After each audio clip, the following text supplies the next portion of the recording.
All right, we ready to go? Mhm. Well, hello again. Jana and I are back for another week. We are live. Are we live? Are we Hello, live? Jana. Hi. I think we're live. We are talking Amazing. about content repurposing this week, and I'm actually going to invite Jana to lead this YouTube live, and we're sharing three, right? Yeah. Three very specific examples of content repurposing that you can use in your business. Yep. So, Exactly. Jana. Yeah. So I Hey. think that let's just start briefly by, welcome everybody who's listening live, and welcome if you're on the replay later on too. We're so happy to have you here. This is our second show and we're here every Thursday. So today we wanted to talk about content repurposing. And I think one of the reasons why both Heather and I are so passionate and excited about this topic, and why it's so easy for us to just get excited and share what we know about this with y'all, is that content repurposing is not just about saving time and avoiding burnout with your content and being consistent, although those things are all awesome. Content repurposing does make things easier. It does save you time. It does help you sidestep burnout because you can, break down things you've already created into new content instead of having to start from scratch, which could totally lead to burnout. But it also is very strategic. And Heather and I are both content strategists, right? Yep. And so one of the things we're teaching our students and our clients through our content strategy offers, whether that's Heather teaching inside her membership or me teaching in my course or with my clients, there's my invitation to come to the YouTube live from my calendar. I better shut that down. But I'm in the right place, so that's good, right? You're here. I'm here. I made it. I was here before my notification came up. But so one of the things we're teaching people all the time is you have to repeat your messages over and over and over and over in order to become known for the thing that you want to be known for, to stay known for that thing, to make sure that more people in your audience are hearing your messages in more places and your messages are being reinforced.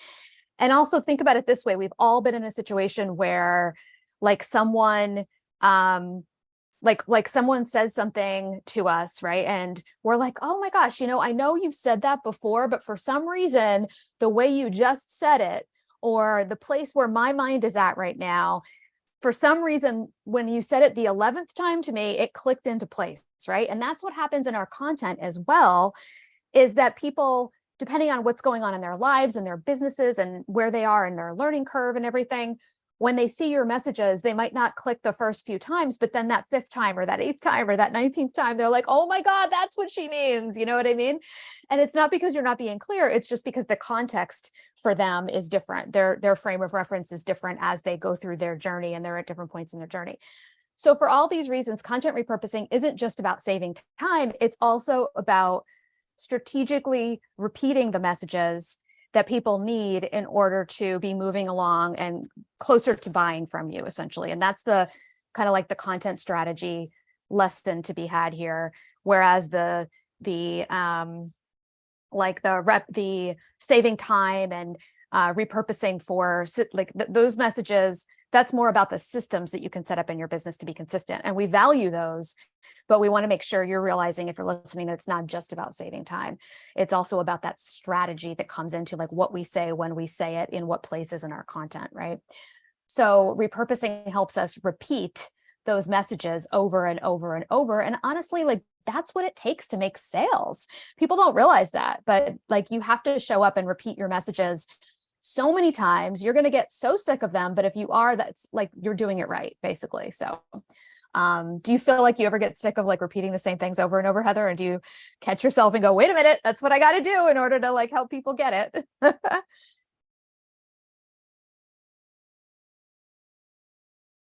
Oh, Heather, you're on mute. I'm like, what's going on? Because I was typing in the chat and I didn't want it to be loud while you were talking. Yeah. That's so Clubhouse. What I was saying is there's this one creator that drives me absolutely bonkers, because I don't know why I see all of this person's content, but they actually make the same exact reel with the same exact copy once a week.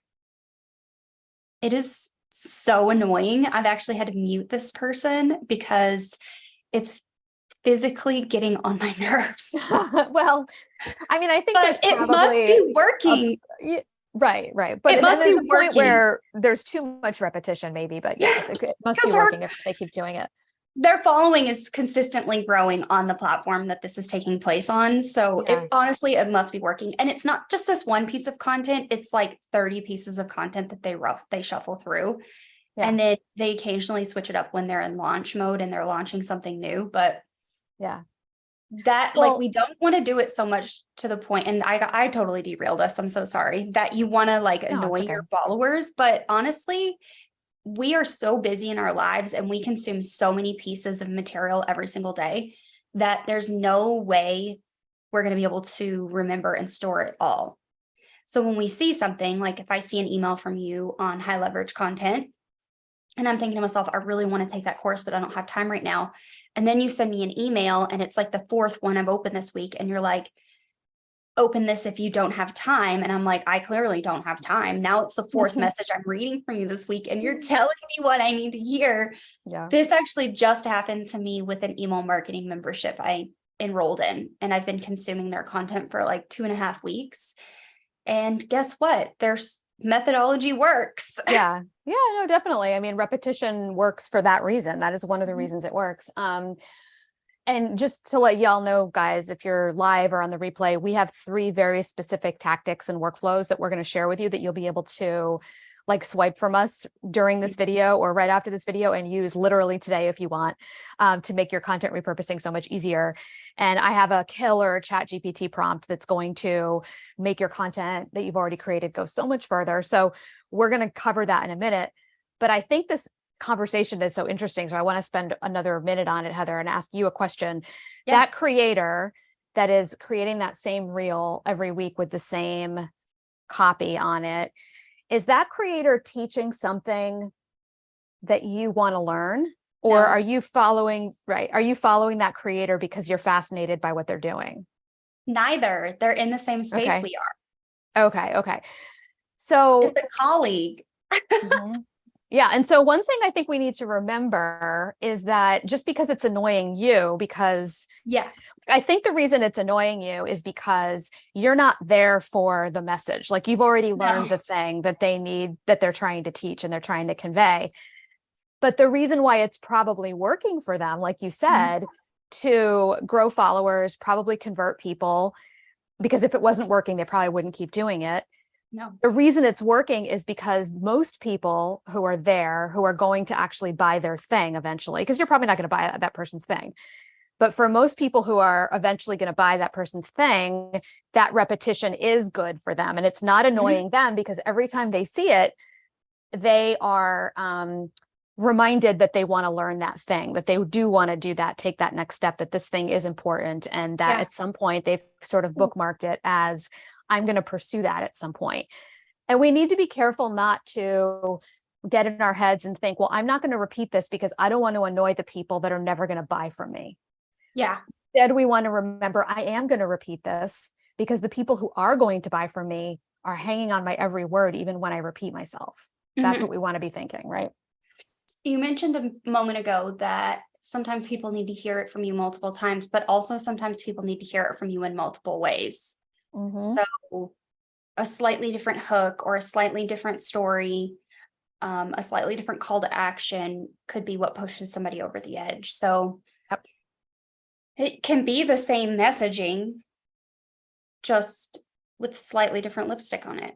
100%. And in fact, not only can it be, but it has to be. Because if you want to speak directly to those individual people within those specific situations, you need to speak to those people with those individual circumstances and situations. So no, totally. Like you could have the exact same piece of content and it could be talking about an example that is relevant for a done for you service provider. But somebody who's not a done for you service provider might be like, it doesn't really grab me. But then you use the same concept and you use an example from a digital product seller. And because the example is something that they can see themselves in, it clicks for them, right? So that's another, I mean, there's so many ways to repurpose and repeat, but that's a great example that like we need to repeat ourselves so that we have an opportunity each time we repeat ourselves to maybe speak to someone who's in a slightly different circumstance as well. So yeah, for sure. Yeah. Yeah. Well, what's your first one? Okay, let's get into it. All right. So one thing that I do a lot in my business that I think a lot of people, it's not like rocket science, you've heard of it before, but I think that it is a really good place to start, is taking your long form content and breaking it up into smaller pieces of micro content, right? We've all heard that. So I'm going to get really granular about this though, and say one of the things that I like to do is I like to take my blog posts, which is my long form content of choice, my high leverage content platform of choice. Long form high leverage content can also be a podcast episode. It could also be YouTube videos like the ones that you produce, Heather. Those are long form content. It could be live streams even. There's different ways that long form shows up. For me, I create a blog post for my long form content. I like to look to the introduction of my blog post and the conclusion of my blog post, because and I like to look to those and literally copy and paste them and use them as captions in places. So you could use this as a caption in different places depending on the platform. But for me, I think about captions for Instagram because I do create some content on Instagram. So instead of sitting down and trying to write a brand new caption on Instagram, whether it's a caption that is meant to bring people to read my blog post, or whether it's a caption that is a self-contained piece of content, instead of reinventing the wheel and thinking, okay, what do I write about this? Remember, right? I always remind myself, I've already written about this. And in fact, I spent an hour and a half or 2 hours writing a blog post on this topic, right? So what I like to do specifically is I like to go to that blog post. I hope this is making sense. And look at, okay, cool. Look at the introduction to that blog post and also the conclusion. And the reason for that is that a lot of us have been taught to write this way. And I like to teach people in high leverage content, my course, we have content outlines that you can use as a kind of like the backbone for your content so that you always know line by line, paragraph by paragraph, what needs to be there. And I always like to follow a format where we, just like in high school when we were learning how to write our essays, you tell people what you're going to tell them, and then you tell them the thing, right? You make your point, you support your points. And then at the end, you tell them what you told them. So that's like your classic kind of like essay style, but it's also a great way to think about writing persuasive content, which is what we want to be doing, writing persuasive content. So if you go back to that blog post, if you did it the right way, the introduction to your blog post and the conclusion of your blog post are great places to just swipe some copy and use as captions, especially to promote that piece of content. And the main reason for that, and I kind of wanted to just like look at my like notes on this for a second, try to be casual like we always were in our Clubhouse show. Basically, the reason this works so well is because just like an Instagram caption, let's say, or a caption on a social media platform, the introduction that you wrote to your blog post most likely has, if you did it right, a hook, right? A summary of what is going to be covered. And it's basically there to get the reader to see what's in it for them and keep them reading, right? So if your goal with the post is to get people curious about that piece of content, it's perfect. You don't need to sit down and think, okay, what do I need to write in a caption to announce that I have a new blog post? All you need to do, if you have, created a piece of content the way I teach it and the way a lot of people do it, is go and grab that opening few paragraphs that you used at the beginning of your blog post, cut and paste it, maybe change up the call to action ever so slightly. It should just take you, 2 minutes to do that, as opposed to 20 minutes or 15 minutes to write a new caption. So that's one just very specific way that I love to repurpose my blog posts in particular. So, yeah. Perfect. Love it. And these are actually really good for me. I actually use the first paragraph of my blog posts and my clients' blog posts for Pinterest pin descriptions. Yes, love that. Because we're optimizing them for Google SEO. I double check to make sure the keywords are optimized for Pinterest. And then that is now a pin description. Right. And on Pinterest, typically our standard pins over the years, the way that most people do it, the way that you and I both still do it as well, because it works, is that the pin description not only is SEO optimized, but it's like a teaser. It gets people to click through the standard pin over to your website and that piece of content. That's what we say that's what we mean when we say we're driving traffic, right? Yeah. So that works beautifully as well. That's a perfect use for that opening paragraph. Such a good idea. Love it. Two for one there. 2 for 1. Okay. So my example today is something that I've been doing a couple of times this year, and I actually did it last November for Black Friday, is to take my sales emails and repurpose those as captions on social media.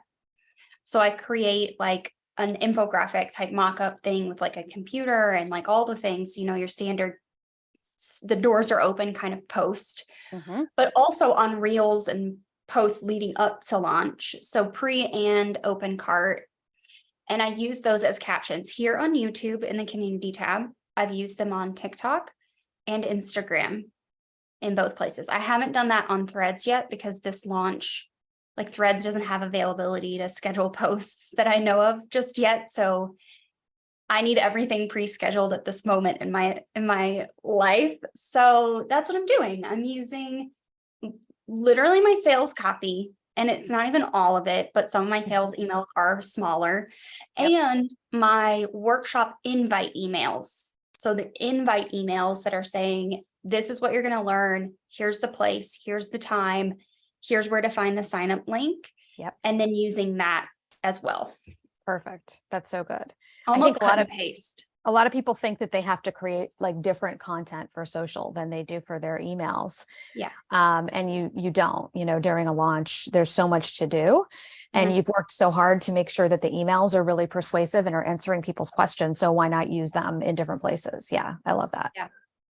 So good. So just save yourself some brain space. You've already written this persuasive copy and just reuse it in multiple places. And then make your image creation process so simple. It does not need to be some fancy image or some professional image of yourself. Just make something in Canva. The caption is what should sell anyways. Yeah. Yep. Yeah. I think the graphic is going to hopefully stop the scroll for people. It's going to get people interested and then get them to the caption. Right. Was I just going to ask you something about, I forget what it was. I wonder, do we have any questions or anything? Do we have anyone? Not at the moment. Okay. I know last week I all of a sudden realized that we had people who were asking questions and I didn't realize it. So just wanted to make sure I wasn't forgetting. If you guys anything. that are watching live do have questions or want to add to the conversation, please join us in the chat. I am watching it. We do have viewers though. So I know you guys are watching. Yeah. Well, if anyone has any questions, we're here for it. Yeah. So I was going to say, I have a really funny example of this actually. Last Black Friday, when I launched the Pinterest roadmap, I like revamped my entire organic course. I used a Michael Scott voiceover with my kids. My husband was even in the background by accident, but then I used the copy from my emails in that caption. So the video is what stopped the scroll and got people laughing. And then they were like, oh, okay, let me go check this out. That's funny. That's cute. And that reminded me what I was going to say, the thing that I was thinking about that popped back into my head, which is that you mentioned like, why not save the brain space and reuse the content, right? And like the sales messages, like you worked so hard to create emails that have sales messages that are really relevant and really meet people where they're at and really spell out and connect the dots on the value that's in your program and all that kind of stuff. So why not, like you said, save the brain space and reuse that? But the other side of that too is like, why not have that touch point with different people at different times? Like if people see your emails, but then they also see it on social, that's not a bad thing. That's a good thing. And we have to remember and get that into our head that for the right people, seeing those messages more than once is a godsend. Like those people are hanging on your every word, even if they already saw you say it in another place, because you are really meeting them where they're at and you're showing them a solution to something that they really want to solve. And if that doesn't describe someone and someone sees it and they're like, well, that isn't for me, like I'm not hanging on every word. She already said that, then like they don't matter because, I mean, it's not that they don't matter. Like they're like, they're like like every human matters, but like they're not part of your goal. Like your goal is not to like not annoy the people who aren't going to buy. Your goal is to engage and keep repeating your messages for the people who are going to buy, right? Yeah. No, I agree. Mhm. And eventually, if those people don't buy from you, then, maybe they unfollow and maybe they unsubscribe, and that's never a bad thing. No, So, totally. We want people, if the messages aren't relevant to them, we want them to unsubscribe. So yeah. that's also another reason to repeat your messages, so that the people who are there and are not going to, for whom this is not relevant, that they can realize that and say, oh, okay, no problem. I'm just not going to be here anymore. That's okay. Like we want that. So for lots of good reasons. But I just want to say, look how cute my mug is, by the way. Does everyone see it? It says Cup of ambition. Cup of ambition. And it's a, for, if you know, some people who are watching might know, but basically in case you don't know, it's an allusion to 9 to 5, the Dolly Parton song. She says, what is it? Wake up in the morning, stumble to the kitchen, pour myself a cup of ambition. Isn't that cute? I love it. Okay. Cute. Sorry. I digress. I accidentally poured cold coffee creamer in my coffee this morning, and it was the worst. Oh, then you end up with like lukewarm coffee. Yes. No, it's got to be hot. Yes. Got to be hot. All right. Should I talk about the next one, or was there anything else you wanted to talk about with your example? No, let's hear it. All right. So this one is a ChatGPT prompt, and you mentioned Threads, Heather. Mm-hmm. Heather and I are both really enjoying Threads. I am. What I'm about to share with you doesn't have to be used on Threads. So if you're not a Threads threader, if you're not our friends over on Threads, that's okay. You don't have to be on Threads. You don't have to be everywhere, but we're both really enjoying it. I like it just for a place to go that's not all business all the time. Yeah, I like that about it. I like that if I have random thoughts, like I feel like totally comfortable sharing them there. Mm-hmm. And I just like just the fact that we don't need to do a lot of graphics, and it can be very like just in the moment. So, and what you said earlier is really interesting too, but that's not what we're talking about today. But the idea that like, we're not putting a whole lot of sales messages there yet because you can't pre-schedule them. And so that's actually, I think, part of what we're sort of enjoying about the platform too, is it's more about like sharing ideas and stuff. So, but remember, when you're sharing your ideas, that definitely is in service of your brand and your business and your offers, right? So it's definitely a place where you can be doing business. It's just like every platform, it has its own kind of ethos. But anyway, I wanted to share a ChatGPT prompt that I have been using all the time. I love it. And you, just like with any ChatGPT prompt, you can always, and you should, make it your own and experiment with different variations on it and whatnot. But I one day decided, because I was seeing so many people posting on Threads these just like punchy, like 1 or 2 line, sometimes 3 line, like belief statements and opinions and bold, like sometimes going against the grain statements. And I was like, this is so good. I want to do this too. But I'm a long form kind of gal. Like I like to talk. I like to write. I write blog posts. I teach people how to create long form content that converts, right, in high leverage content. So what I did is I said, well, ChatGPT can help me. So I wrote out a prompt, and I just said, here's a section from my latest blog post. I want you to generate 20 different options for tweets. And I did say tweets. And the reason for that is that at the time, I didn't think that ChatGPT knew what Threads was, but I think ChatGPT is caught up now. So you could probably say for Threads, but if you find that it's not understanding, you could always say for tweets, because you get to use them where you want to. I wrote no hashtags, please. And I wrote, make them 2 to 4 sentences each and make them bold and impactful. And then I pasted the section of the blog that I wanted to generate these ideas from. And so it gave me 20. And, every time I do this, there's 1 or 2 that are usable, and the other like 18 or 19, I'm like, no. So all you have to do, of course, with ChatGPT, which is one of the reasons we love it, is to say 20 more, please, or, 15 more, please, or whatever. And you can also give feedback back to ChatGPT and say, like, my favorites are number 3 and number 5. Give me 10 more that are like that.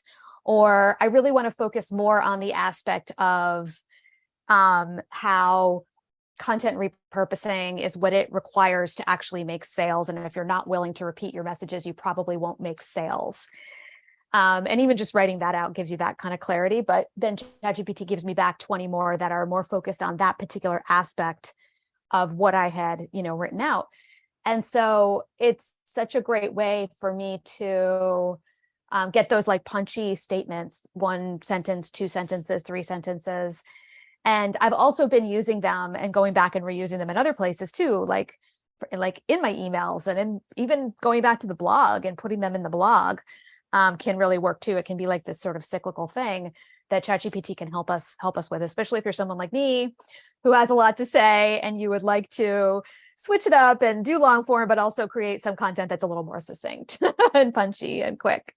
So that's the prompt. And I will actually, after this video, after we end this live, I will go into the description of this live and I'll just put the prompt in there so that anyone can just copy it, paste it, make it their own. You can use it as is, or you can, zhuzh it up a little and make it, more what you want from ChatGPT. But I think that's a great way to be using the platform. And it's given me a lot of great, awesome statements that like I wouldn't have thought of on my own. They're still my opinions because they're being generated based on something I wrote, right? Yeah. But they're really good. So give it a shot. So what section of the blog post are you pulling this from?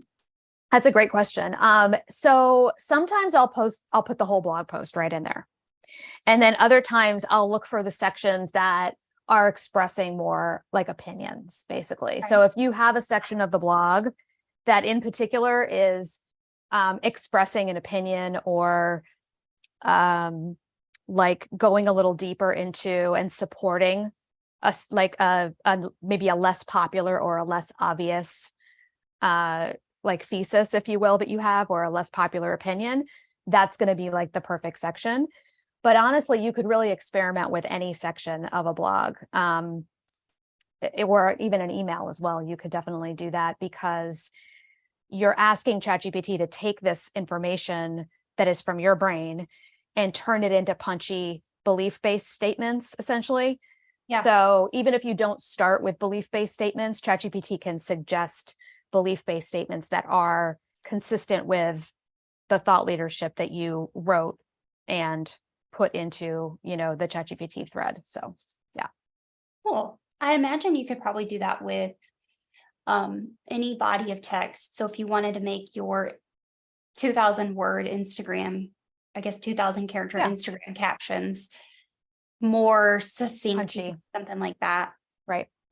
And I've noticed that like when I do graphics on Instagram that have that punchy statement, and then I write the caption to support it and give a little more detail on it, that works really well for me.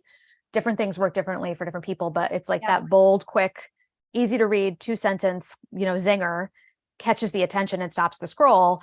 And then in the caption, I can go into it and really support my point and bring people along on this journey toward understanding something more deeply or learning something or shifting into a different way of thinking about something that's going to bring them closer to wanting what I offer and seeing the value of what it is that I can do for them if they buy from me, learn from me, hire me, whatever it is. So, yeah. The people that watch this channel love my ChatGPT prompts and have historically just gone gangbusters for them. I actually was just sharing, and I need to repurpose this reel. Speaking of repurposing, I made a TikTok video about using my ChatGPT prompts also in Canva Write. And right now I've actually been preferring using Canva Write to make Pinterest descriptions because of their new brand kit, brand voice feature. It's a lot closer to how I actually sound, what it's pumping out for me. And good. I'm using the same exact prompts. I'm not changing them at all and just using them in that place. So I'll have to play around with that prompt in Canva Write as well. Yeah, you can definitely use that prompt anywhere, any AI tool. Yeah, they're not restricting the text that you can put in the prompt box like they did when they first opened up the tool. You can do more than like 500 characters or something. Cool. So yeah, love it. I've been loving doing that. Yeah. I love ChatGPT. I do have the paid version. So I do go into the section where you can add the overall instructions for your entire account, where you can talk about your brand voice. You can put in what your offers are, what your main beliefs are. All those things can go in that custom instructions area. And that definitely makes the outputs a lot more, a lot better and a lot closer to what I want. And it makes it so that the outputs require less, fewer updates and fewer changes on my part. Mm-hmm. The only thing that I've really tried, and I prefer Canva Write for over ChatGPT so far, is just the pin descriptions. And that's it. That's really the only thing that I've really shifted into, because I'm already doing all of their Pinterest pins in that tool and mine in that tool. So having it all in one place has been really just for the workflow. It's just, like why have to shift back and forth between different tools if you don't have to? Yeah. So if you're watching and you prefer one tool over the other, I'd love to hear what AI tools you're using. If anyone's using Bard, I think that's Bing's version. I'd love to hear. Or if you just love ChatGPT prompts and you can't wait to try Jana's, like, let me know. Yeah, Bard is Google's tool, right? I think. I can't keep up with them all. Yeah, I think Bing and Microsoft is aligned with ChatGPT somehow, and then Google's like AI tool is Bard. Yeah, and then Canva is built on ChatGPT. Yep. I don't know about Tailwind Ghostwriter. I don't know about theirs. I would imagine it's probably built on OpenAI's software because it's been the leading one in the market. Yeah. Well, we digress, but maybe we should do a whole episode about, ChatGPT hacks and whatnot.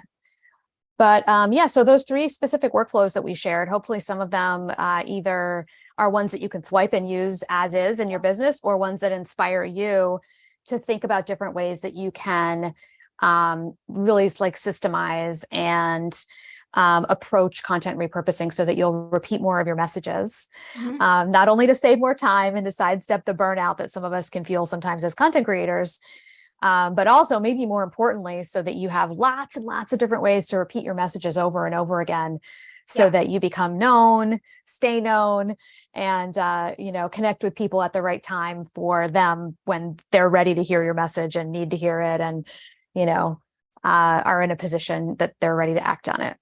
Yeah. Yeah. So look, write your copy and put it everywhere. Yeah, that's it, right? That's the YouTube short version of this. Write your copy and then repeat it 1,000 times. There you go. I really like this. I can't wait to share the ChatGPT prompt. So Jana's going to go into the description of the video after and add it in there for you guys. I tried it myself last week, but I don't think that's why I asked that follow-up question, like, what part of your blog are you using? Because it didn't quite give me what I was hoping for. And I was like, oh, I'll just follow up with her. And then of course I never did. So did you tell it why it didn't give you what you really wanted and ask for it to do it again? I kept telling it, please give me more options. And it kept giving me more options. And I'm just like, yeah. But instead of just saying more options, like specifically what you liked about it, what you didn't like about it, what you want to see instead. Okay. I didn't do that. And I don't do that very often. And now I'm thinking I need to give it. Yeah, I think that's the biggest thing. Like, we digress, but that's the biggest thing people need to remember more about ChatGPT is like, just talk to it like it's a person, like almost think about it like it's a VA that does content help for you. Or maybe I shouldn't say a VA, like talk to it like you hired me or Heather to write content for you. And you're giving us feedback about what we produced and why you want it a little different, why you want it this way, and what parts of it you liked or what parts of it you didn't like or something like that. Like, just talk to it and tell it how to improve. Yeah. I need to do that because it is a chat, right? It's supposed to be a communication. Right. Yeah, that's exactly. It's called a chat for a reason. Yeah. Good thinking. I like it. Thinking. Oh my gosh, Jana, thanks for those amazing tips. I'm going to take your advice. No, I didn't put all of my content in there. I didn't put a blog post in there. I just put part of a blog post in there. And that's probably why it wasn't enough. Yeah. For it to figure it out. Yeah. There've been a couple times inside the Facebook group that I have for support for my course, High Leverage Content, where someone will come in and say, I used that ChatGPT prompt you suggested and it just didn't give me what I wanted. And I almost always, when I say like, did you tell it that it didn't give you what you wanted, and tell it what you wanted instead? They're like, oh, I'm like, all right, go back and work on that. Let me know how it goes. And then they come back and they're like, oh my God, it worked. I do have some follow-up prompts in my ChatGPT free prompt swipe file. And actually, if anyone's watching and you grab my initial free ChatGPT prompts, I just updated them last week to include so many more ChatGPT prompts, but also my free resource library. I've been adding more to it as well. But I have some like rework responses of like, please expand on, and then I'll copy and paste the response it gives me, or please clarify or rewrite or expand, things like that. But I haven't given it feedback like I don't like this. I do think sometimes it gets caught in a loop, and I'll tell it in the prompt, don't give me hashtags, and it gives me hashtags, and I'll have to tell it, please remove the hashtags, and then it adds emojis. And I'm like, what are you doing? Chill. Yeah. Take a chill pill. Here's it is a robot. At the end of the day, it's a robot. It is. There's the free resource library. It's in the chat, Dina, if you wanted to quickly be able to access it. That is where I've been adding more prompts lately, like just simple, easy use prompts. And then in my membership group, I've been adding even more detailed prompts. Yeah, let's make sure we include the links to those, both the free ones and also how to access them through the membership in the description of this video. Okay. Yep, I'll do that. All right. Well, cool. I think that's it for now. Did you have anything else you wanted to chat about? I think that's it. I hope that some people listening will, like I said, either use some of those, one of those 3, 4, 5-ish, because we kind of, added a couple of extras in there, or be inspired to, create their own and do more repeating. Yeah. Go forth, repeat your messages. Go forth and repurpose. We hereby give you permission to repurpose your content. Yep. Okay. Well, that's it for now. I'm going to hit end, and we'll see you next time.